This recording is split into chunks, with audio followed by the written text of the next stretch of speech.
Imagine growing up with a sense of uncertainty, never quite knowing where you belong. This is the story of Nala, a woman who spent her entire life searching for answers about her past, and the journey that led her to discover her true identity. Abandoned as a child, Nala was raised by a man who kept secrets about her past. But as she grew older, she began to question everything. With the support of her loved ones, Nala embarked on a journey to uncover the truth about her biological family and to find a sense of belonging she had always been searching for. Join us on this powerful and emotional journey as Nala discovers the secrets of her past and finds her true home. My name is Nala, and I've always known I was adopted. My father, Kwame, told me when I was just 3 years old. I don't remember much about my adoptive mother, Akua, who passed away 6 months later. All I recall is her warm smile and the way she used to sing to me. After her passing, it was just Kwame and me. Growing up, I struggled to connect with Kwame. He was always distant, and I felt like I was a burden to him. He would often remind me that I wasn't his biological child and that I should be grateful he had taken me in. I tried to brush off his words, but they stuck with me. I felt like I was living in a constant state of uncertainty, never quite knowing where I belonged. As a child, I would often wonder about my biological parents. Who were they? What were they like? Why did they give me up for adoption? But whenever I asked Kwame about it, he would just shake his head and tell me that it was better I didn't know. When I was 6, Kwame told our neighbors that I was adopted. I remember feeling embarrassed and ashamed. The next day, the kids at school started calling me orphan girl. The teasing never stopped, and I would come home crying to Kwame. He would just shrug it off and tell me that kids will be kids. As I grew older, the pain of being an outsider only intensified. Kwame would take me to orphanages on my birthdays, showing me how lucky I was compared to the kids there. I felt like I was being paraded around, a reminder that I didn't truly belong. I remember one birthday in particular when Kwame took me to an orphanage. I must have been around 10 or 11 years old. As we walked through the crowded hallways, I saw children who looked just like me. Same skin tone, same hair texture, same eyes. But they were all so different, each with their own unique story and struggles. As we sat down to eat with the children, I felt a sense of discomfort. I didn't belong here, and I knew it. Kwame seemed to sense my unease and put a hand on my shoulder. "You're lucky to have a family like me, Nala," he said. "These kids don't have anyone to care for them." I looked up at him, feeling a mix of emotions. I knew that he was trying to make me feel grateful, but all I felt was resentment. Why was he always reminding me that I didn't belong? Why couldn't he just accept me for who I was? For 30 years, I lived with the weight of Kwame's words. I believed I had been abandoned, that I was a burden. It wasn't until I met my fiancé, Kofi, that I began to question everything. Kofi was kind and supportive, and he encouraged me to dig into my past. "Maybe finding out more about your biological parents could bring you some closure," he said. At first, I resisted. What was the point of uncovering secrets that were better left buried? But Kofi's words lingered in my mind, and eventually I gave in. We decided to visit the orphanage Kwame had always said I came from. As we arrived at the orphanage, my heart was racing. What would we find? Would I finally get the answers I had been searching for? The woman at the desk checked the records, her expression apologetic. "I'm sorry, Nala, but there's no record of you here." I felt like I had been punched in the gut. All these years, Kwame had been lying to me? Why? I looked at Kofi, who was holding my hand, and saw the concern etched on his face. We left the orphanage, determined to confront Kwame. As we arrived at Kwame's house, I could feel my anger boiling over. I blurted out the question that had been burning inside me. "We went to the orphanage. They've never heard of me. Why did you lie?" Kwame froze, his eyes darting around the room. "I knew this day would come," he muttered, his voice barely above a whisper. Then, slowly, he began to confess. I listened, my heart pounding in my chest as he revealed the truth about my past. Kwame told me that I wasn't adopted from an orphanage, but from a young woman who had been a family friend. She had been struggling to care for me, and Kwame had offered to take me in, but he had never told me the truth, afraid of losing me. As I listened to Kwame's words, I felt a mix of emotions. Anger, sadness, and confusion swirled inside me. Why had he lied to me all these years? Why had he made me feel like I was a burden? Kofi held my hand, offering me comfort as I processed Kwame's revelation. I looked at Kwame, seeing him in a new light. He wasn't the man I thought he was. He was flawed, yes, but he was also human. I realized that I had a choice to make. I could hold on to the pain and anger, or I could try to understand Kwame's motivations. I could try to forgive him. As I began to process my emotions, I realized that forgiveness wasn't going to be easy. It would take time, effort, and patience, but I was willing to try. I wanted to understand Kwame, to understand why he had lied to me. Kofi and I left Kwame's house, our minds reeling with questions and emotions. We knew that this was just the beginning of a long journey, one that would take us to unexpected places. Over the next few weeks, I struggled to come to terms with Kwame's revelation.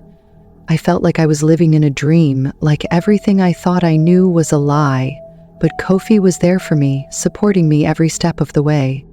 Together, we started to uncover more about my past. We talked to family members, old friends, and even the woman who had given me up for adoption. Slowly, the pieces began to fall into place. As I learned more about my biological family, I began to feel a sense of connection to them. I realized that I wasn't alone, that I had a heritage and a history. I started to explore my roots, learning about my ancestors and their stories. Kofi was by my side every step of the way, encouraging me to keep searching.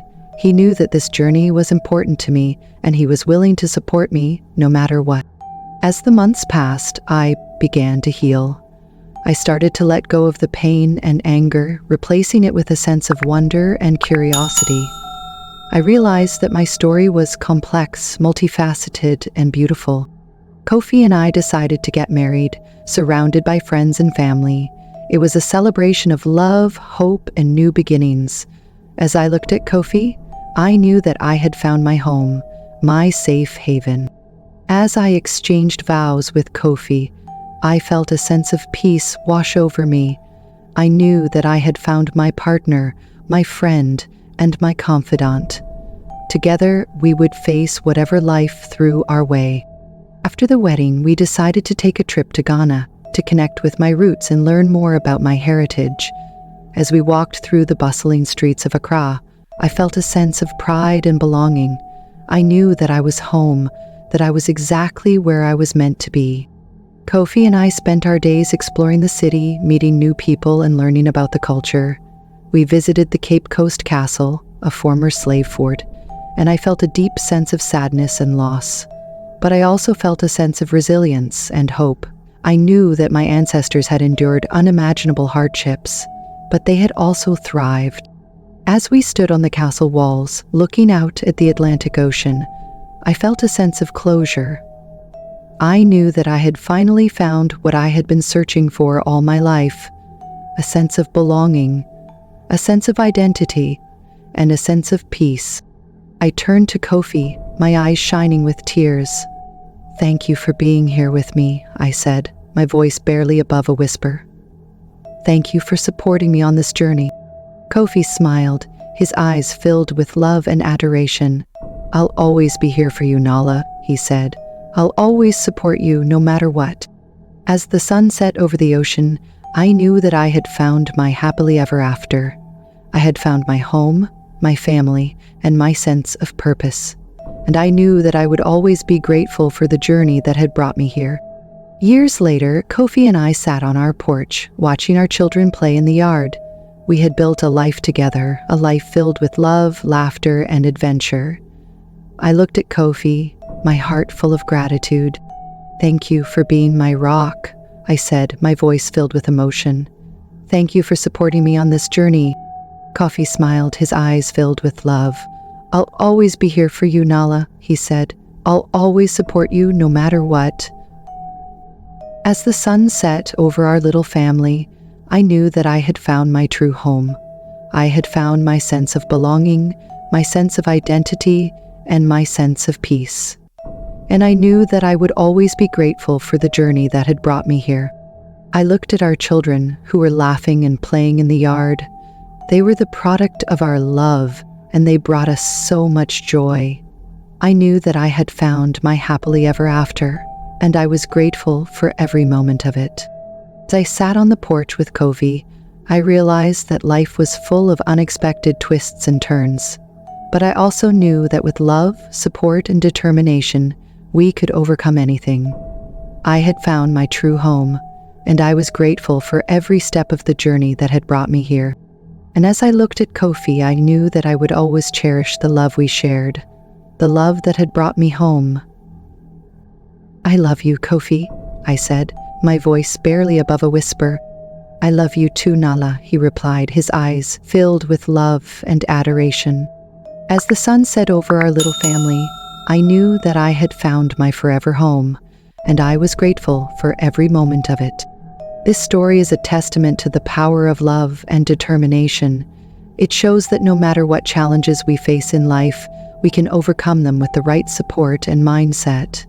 Nala's journey is a reminder that we are never alone, and that we all have the power to create the life we want.